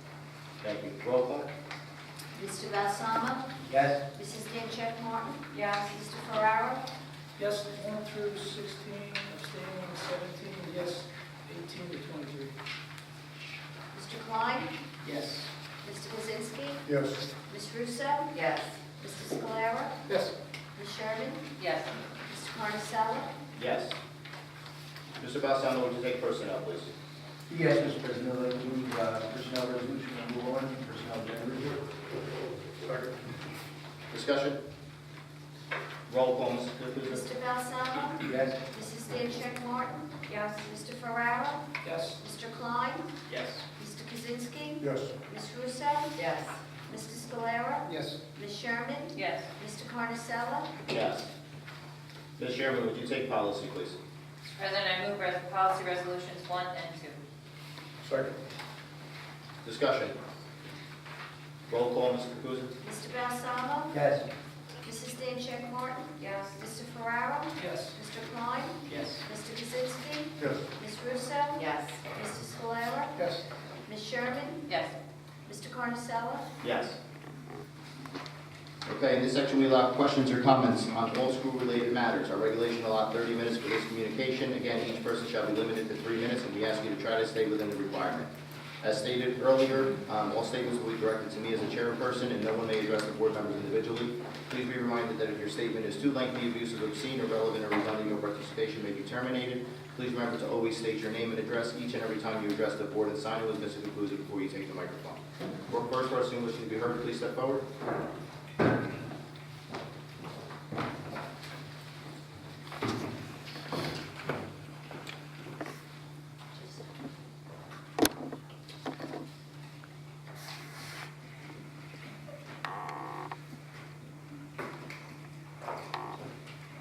Mr. President, I do have a few questions. If there's anybody else that wants to get up, I appreciate come back up after that. There were 3 citizens tonight that got locked out. We couldn't get in. I had to call the police department. I wanted to thank this gentleman over here for opening the door. Do you really want me to believe that security is going to be improved? You can't get into an open meeting. Well, we do have people out there. I don't know if we do have a I restricted don't know what time you Yeah. usually do post that the person on the door for these meetings is gone after 20 minutes. Well, we were there at 6:40. Well, then we apologize. We'll make sure But we I was set going to time say, the for- secure opening, the door, the secure entrance, what I hesitate to call it a man trap, but the secure entrance should be complete soon, and we will have the monitor on the buzzer. So hopefully, by the next board meeting, you'll be good to go. I understand you said, if I understand you correctly, you said that there was 2 questions on a referendum for this November? Correct. What are those 2 questions? They will be, right now, we're still waiting for the approvals from the state, which we're told we should have this week, which are the preliminary eligible costs, which determine how much money we would get in state aid for that particular project. We're waiting for that feedback to come back from the Department of Education. Once we have that, what I can tell you is that the overall design has not changed. What we've done is we've separated basic classroom space and separated multi-purpose space out of that. So we're still saying that the need for classrooms, both from an educational position and a safety and security position, still remain. We have to figure out a way to eliminate trailers and not get more. The second question will actually be, will comprise the rest of the referendum, which would include the multi-purpose spaces at 3 of the schools. The reason I have a concern for that is because I was at the planning board meeting in July. Okay. And the Board of Ed had delivered blueprints for consideration to the Board of Ed, to the Board of Commissioners. None of the citizens could get those copies, including the box they threw out because you had extra ones there. When I called the town clerk, she said that I had to come here to get them. And I'd like to find out where I can get a copy of those, because The Board of Commissioners is wrestling with a density question that's coming up to add 3-bedroom apartments. The Board of Commissioners just made a deal to bring in more low-income housing. Everything that you had tonight addressed the problem right now. And not once did you look out to all these additional apartments that are coming in. And I'd like to see where that's going to be addressed. I'm not sure I'm following what you're saying. Are you saying that what we're proposing in the referendum now It appears to settle the problem right now. Okay, that's incorrect. Oh, okay, but that's the appearance of it. Yeah. That's what I This is just what we're facing the first day of school. I think I just said right now. Yeah, but the referendum addresses well beyond the scope of what we're dealing with this year with enrollment numbers. Okay, because I'd like to get a copy of those blueprints, and I'll submit it over to them. That won't be an issue. Is the information available for them? I don't know if it's. They just read, the planning board, they just read it as accepted. Nobody even looked at it.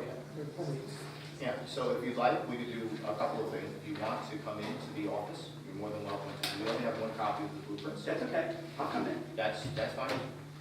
And my last question, you hired an assistant business administrator, was there a reason for that? When did we hire an assistant? That's what I'm trying to find out. 2 years ago, was it, that we hired? Okay, so it wasn't one from now? John? No. Okay, then my information is incorrect. Your information is absolutely incorrect. Thank you.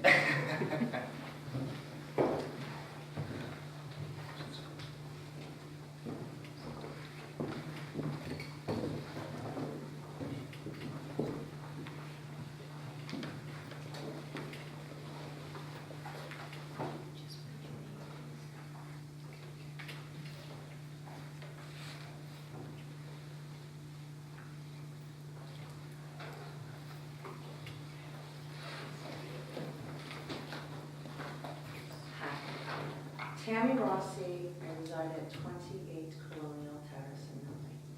I've been a resident of Nutley since 1996, and I sent both of my sons to the school system here, and it was fabulous. I have a growing concern, and I'm sure many parents and even teachers who live in town, and maybe many of you, may share the concerns of the overcrowding in our schools. So I'm here tonight to stress 3 important points. First of all, the overdevelopment of mixed-use apartment buildings and multifamily dwellings in town. I'm not sure how informed all of you are here tonight, but there is currently an investigation going on. Many of these buildings have been built beyond what they were permitted to do, and we have many more mixed-use apartment buildings that have been approved and still being built.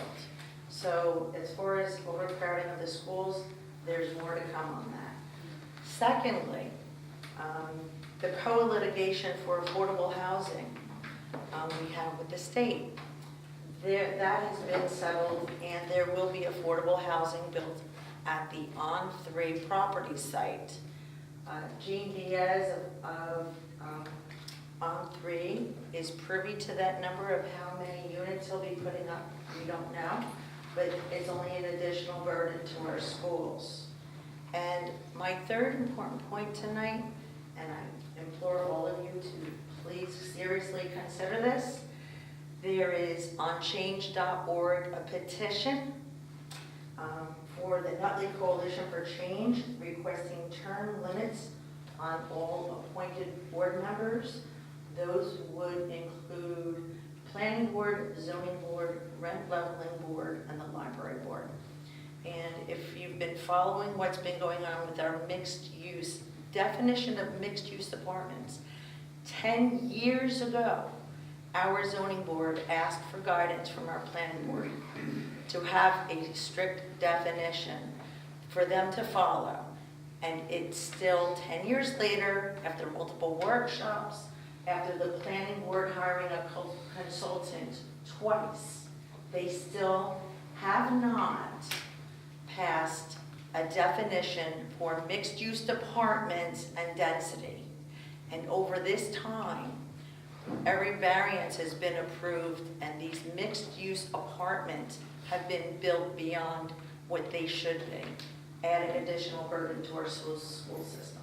So 75% of the members on our planning and zoning board have been serving for 15 years plus. It's time to bring new, fresh faces in, hopefully younger people who have children in the schools, hopefully people who have new ideas and a better way to guide this town going forward. Thank you. Thank you. Anyone else wishing to be heard? Seeing none. Any old business to come before the board? Mr. President, if you don't mind. In following along with the latest discussion, this is the August issue of the Nutley Neighbors.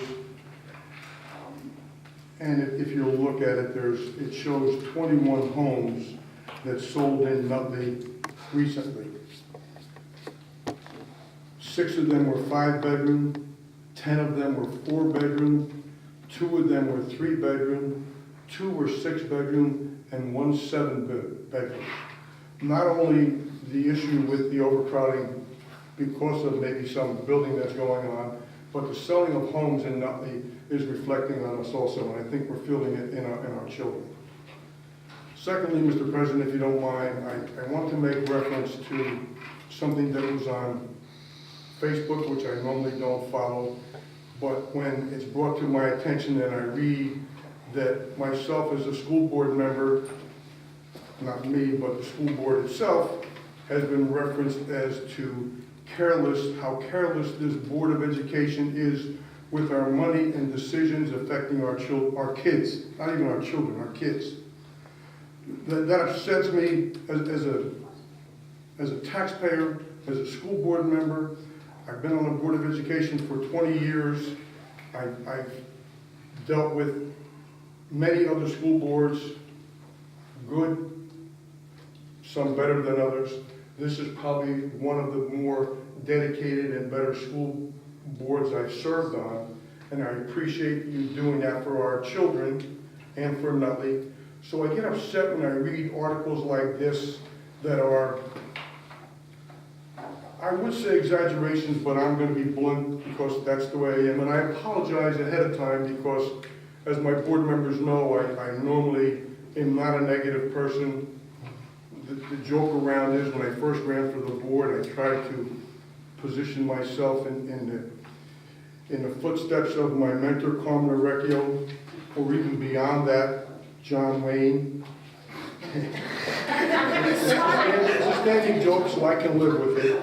But John Wayne has made the statement, okay, not to apologize because it's a sign of weakness. But I apologize to you. Because when someone puts out lies that are on Facebook and that are visible to the citizens of Nutley, I take it personal as a school board member.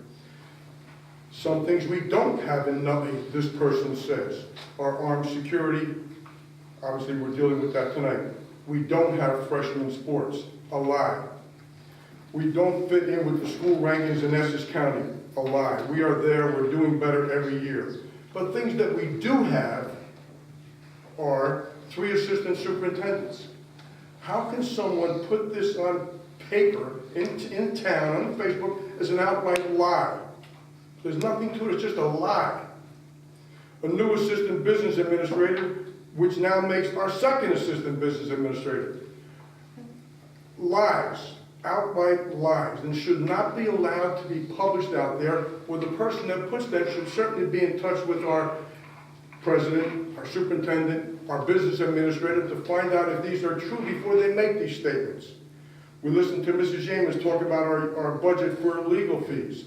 $4,800 in frivolous lawsuits for, can't think of the word, I'm sorry, for Oprah requests. Instead of walking into the office and asking for the information, no, they Oprah it. And we have to spend $4,800 of your taxpayer dollar to give the information back to them that are used in lawsuits and are not won. Ridiculous amount of lies. Unfortunately, I don't like to do this because I'm not a negative person, but I think as some of my board members have said to me, is enough is enough.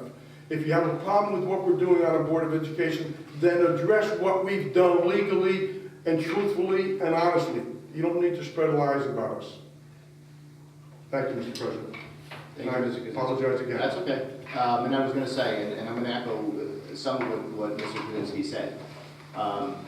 We work really hard to get the information out to people. We've taken a very strong stance on providing the information when we're asked for it. We've definitely had community members that have circumvented the process and have taken other information that was clearly not correct and leveraged it as fact. And what I can tell you is you have 9 members here that all represent this community. You have a superintendent who is willing to answer emails and take telephone calls. You have a business administrator and an assistant BA who are prepared to answer the questions for this community. I can assure you, I will post my phone number up there and my email address. Ask the people that know. We have nothing to lie about. And if there is something that we cannot share, there's probably a legal reason for it. So with that, I'm going to move this along. We're on to new business. Any new business to come before the board? Okay. Whereas the Board of Education will be discussing matters exempt from public discussion pursuant to NJSA 10:4-12. Now therefore be resolved, the Board of Education recess from the executive session to discuss new matters, personnel and property acquisition. Be it further resolved, the result of this discussion will be made public by inclusion on the agenda of the session meeting of the Board of Education for the reasons we're discussing such matters in closed session no longer exists. And I have a motion.